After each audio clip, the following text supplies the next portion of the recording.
Hello everyone, how are you all? Welcome to UPSC Warriors channel. So we are going to continue where we left yesterday. So before we begin, please let me know if the audio and video streaming is fine. If everything is fine, please give me a thumbs up. I hope you can hear me. Okay. Is everything fine? Good to go? Okay. So before we begin for today's discussion, I want you to know from you all whether whatever we learned yesterday is everything okay. If you have any doubts, please drop a message in the comment section. Thank you, Atif sir. Thank you, Sandeep sir. Thanks for confirming. Whatever we learned yesterday, is everything clear? We discussed briefly about what are the policy measures we had in agriculture. Say, for example, we spoke about green revolution. We also discussed the land reforms and how these green revolution and the land reform policies helped to overcome the challenges we had in the agriculture sector and how it contributed to the GDP. And there we stopped where we saw that the GDP contribution to agriculture got declined, but still the employment is not that much declining. Why? Because the industry and the services sector are not absorbing so much of people from the agriculture. We stopped till there, right? Okay. So far everything is clear? Yeah. Clear. Thank you so much, Sandeep sir. So from today, from now, we will move on to what are the policy measures we had in the industrial sector and how these policy measures resulted in the economic growth and how these policy measures eventually contributed to the balance of payment crisis. Okay, so these are the content we had yesterday. So just have a quick glance of all these things. So we discussed about the different types of economic systems. We also discussed about the land reforms, goals of 5-year plans. Okay, we discussed about green revolution, challenges, measures taken and their implications. So from here we will continue now. So talking about the industry, okay, so industrial sector at that period of time had so many issues related to, okay, so what are the major issues we witnessed with respect to the industrial sector? So we will first see the issues. So industrial sector, okay, I'm sorry, this is not visible. Okay, so we'll do it here itself. Okay, fine. So issues related to industrial sector includes these things. One is we had lack of, okay, we had lack of infrastructure in industries. Okay, so we already discussed the issues associated with industries in brief when we were doing the first chapter itself. Okay, but let me again give you a quick recap of what are the issues we had with respect to the industries. We had lack of infrastructure, that is power, transport and communication. Okay, and we had lack of infrastructure industries.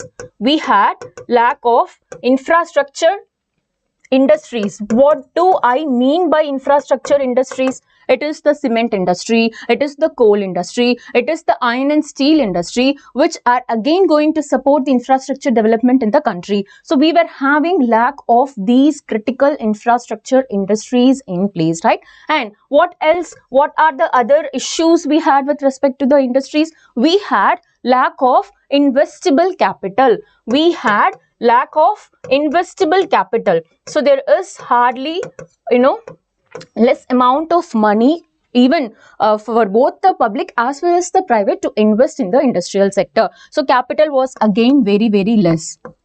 Okay, in addition to this, we had lack of technology, we had lack of skilled manpower. So all these issues existed in the industrial sector. So now with whatever policies that we are going to come up with, we have to make the policies in such a way that we are addressing all these issues. Okay, so is everything clear right now? So now we are going to see what are the policy measures we came up with in the industrial sector. Fine. So how to tackle all these issues? It is by having more importance to industrial sector. Obviously, when the sector is having so much of issues, the government wants to give more importance. The government also wanted to give more focus to the industrial sector. So remember this point. Point number one, because of having all these issues in place, and also because of the scope of the industrial sector in generating the employment which the agricultural sector failed to do, okay, in having the scope of the investments,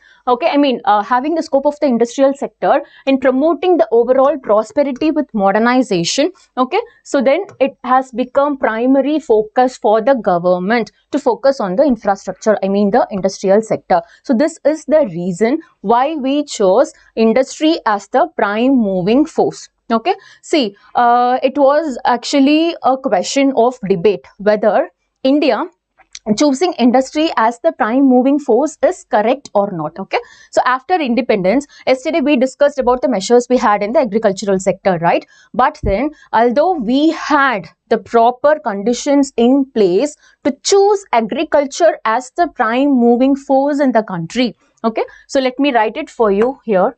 Let me try again.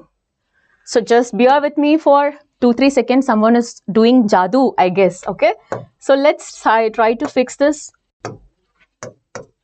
Yeah, finally it's working. I think there is an issue with the pen. Okay,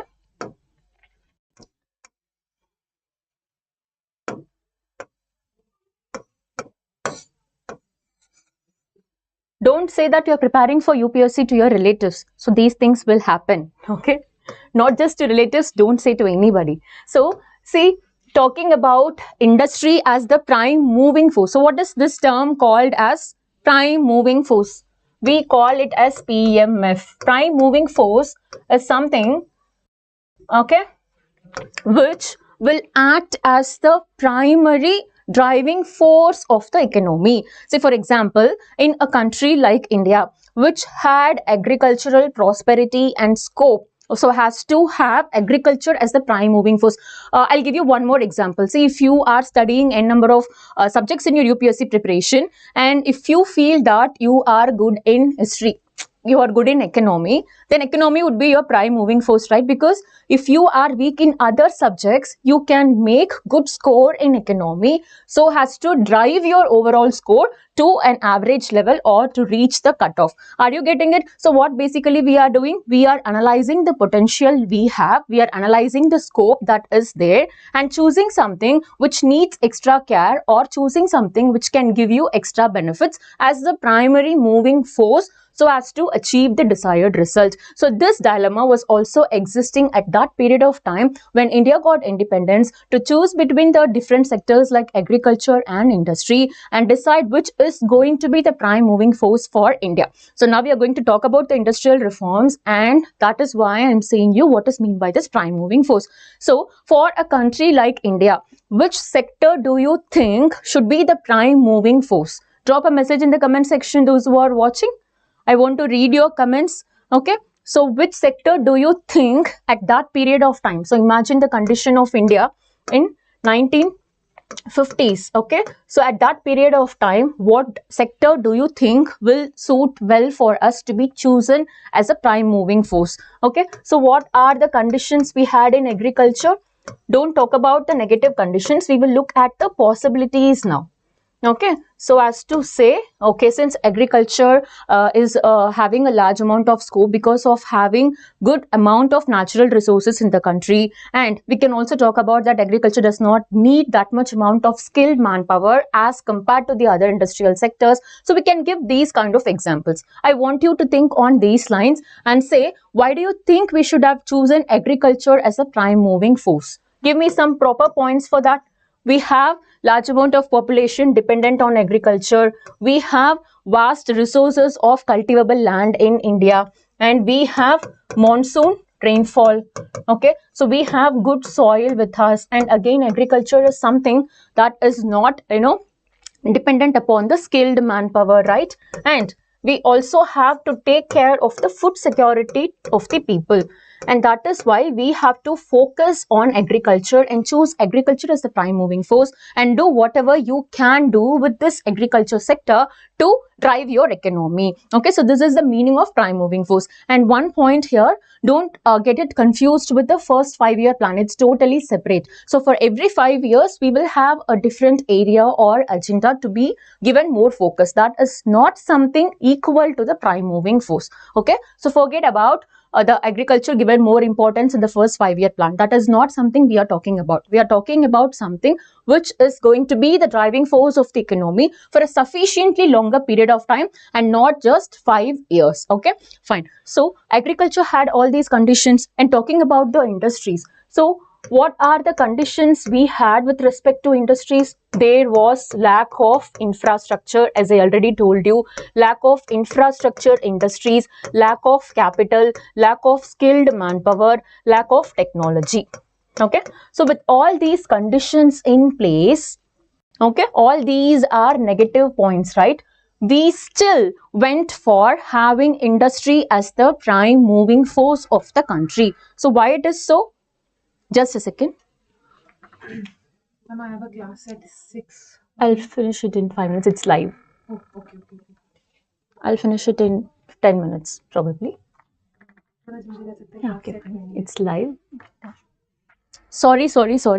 Okay, moving back to this.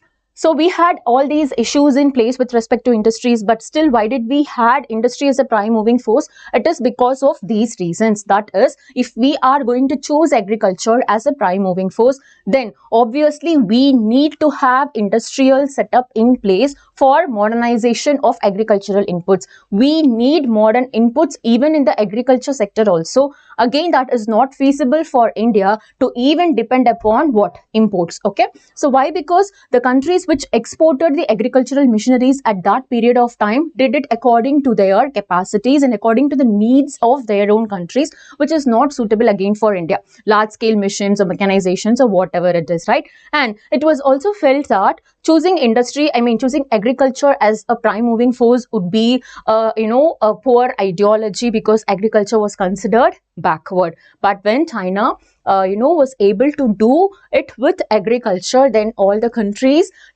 came to know that nothing of that sort, even agriculture can also be chosen as a prime moving force. So it was during the 10th 5-year plan period only we came up with agriculture as the prime moving force for the country and started to focus more on that. So this is the background of why we chose industry as a prime moving force. And what did we did? We came up with, just stay with me for 5 minutes. We came up with industrial policy of having so much of state intervention and protection. So that was something replicated in this industrial policy resolution of 1956, which classified the industries under 3 categories. One is exclusively owned by states. Another one is supported by privates with states playing dominant role, and third thing is exclusively owned by states only. Exclusively owned by privates only, but then it is licensed by the state. If you are a private player, if you are going to set up an industry, you can set up and you can do it fully on your own control, but still you need license to even set it up. Okay, so this was the mechanism that prevailed. Government wanted to protect the industries. Government wanted to give so much of focus to the basic sectors that is needed, okay, so as to take care of the needs of the people. And that is why government was owning so much of industries under this heading. That is, exclusively owned by the government sector was very high. Even we saw about the telecom sector, we saw about the hotels and other industries which even the privates can do under the control of the government. So this is something that led to excessive control of the government. Okay, and now, so what was the trade policy we had? Trade policy, talking about the trade policy, it was import substitution. We did not go for a large amount of exports, and we tried to control our imports so as to reduce the government expenditure. So import substitution means you are bringing in quotas, you are bringing in tax and tariffs so as to control the amount of exports that you are going to have. This is again done to protect the domestic industries from competition, because we had budding industries at that time, right? So which did not have enough of experience. So again we had to protect those industries from, you know, the foreign players, and that is why we went for actually import substitution policy, where we try to protect the industries. So this is all about your trade policy. And what are the implications of it? It led to excessive monopoly. As I told you, government was taking excess control of all the industries, and loss making PSUs. See, once the industries which were running in loss were got nationalized by the government as PSUs, since they did not have enough resources in hand and there was lack of investments, those PSUs was also not were also not able to perform well at that period of time. And license Raj, as I told you, it severely impacted the country. Why? Because this license was in place, see, so as to promote the development of industries in the backward areas, so promote the development of industries in the rural regions, and also to diversify the industrial sector. But still, because of having loopholes, because of having this license system in place, there were hardly few industries coming up. Okay, so again, it led to corruption and all sort of things. So this is about all the trade policies we had, and it also led to less quality because of lack of competition. Okay, so these are the drawbacks. The same slide is repeated here. And to conclude with this, because of all these conditions, we had BOP. That is, in 1991, India witnessed balance of payment crisis, and that is something which is very important, and as a result of which we had LPG in place. So this is all for today. In the next class, while doing LPG reforms, I'll briefly explain you about the economic conditions that prevailed in 1990 in different sectors of the economy. So I hope this is fine for all of you. So without fail, please join me in the next live session, where we will take it up briefly. Thank you so much for watching. Stay tuned with us for more updates. Take care. Bye-bye.